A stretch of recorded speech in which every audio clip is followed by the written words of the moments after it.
लड़कपन में लाचारी के कारण हम दोनों को जो साथ रहना पड़ा, उसके आधार पर तुम द्रुपद से मित्रता का दावा करने लगे।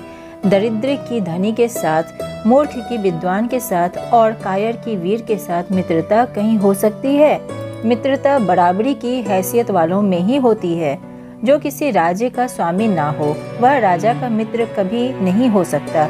द्रुपद की इन कठोर गर्वोक्तियों को सुनकर द्रोणाचार्य बड़े लज्जित हुए और उन्हें क्रोध भी बहुत आया। उन्होंने निश्चय किया कि मैं इस अभिमानी राजा को सबक सिखाऊंगा और बचपन में जो मित्रता की बात हुई थी उसे पूरा करके चैन लूंगा।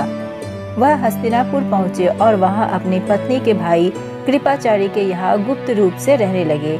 एक रोज हस्तिनापुर के राजकुमार नगर से बाहर कहीं गेंद खेल रहे थे कि इतने में उनकी गेंद एक कुएं में जा गिरी। युधिष्ठिर उसको निकालने का प्रयत्न करने लगे तो उनकी अंगूठी भी कुएं में गिर पड़ी।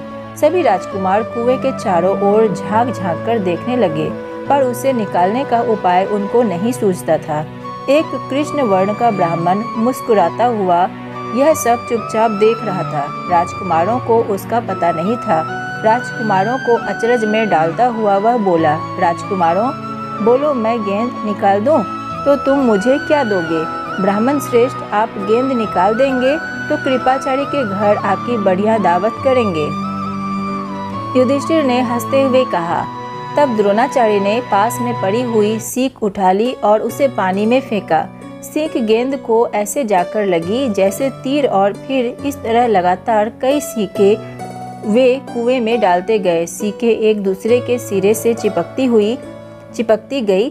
जब आखिरी सीख का सिरा कुएं के बाहर तक पहुंच गया तो द्रोणाचार्य ने उसे पकड़कर खींच लिया और गेंद निकल आई। सब राजकुमार आश्चर्य से यह करतब देख रहे थे। उन्होंने ब्राह्मण से विनती की कि युधिष्ठिर की अंगूठी भी निकाल दीजिए। द्रोण ने तुरंत धनुष उठाया और कुएं में तीर मारा। पल भर में वाण अंगूठी को अपनी नोक में लिए हुए ऊपर आ गया। द्रोणाचार्य ने अंगूठी युधिष्ठिर को दे दी। यह चमत्कार देखकर राजकुमारों को और भी ज्यादा अचरज हुआ। उन्होंने द्रोण के आगे आदरपूर्वक सिर नवाया और हाथ जोड़कर पूछा, महाराज, हमारा प्रणाम स्वीकार कीजिए और हमें अपना परिचय दीजिए कि आप कौन हैं। हम आपकी क्या सेवा कर सकते हैं, हमें आज्ञा दीजिए।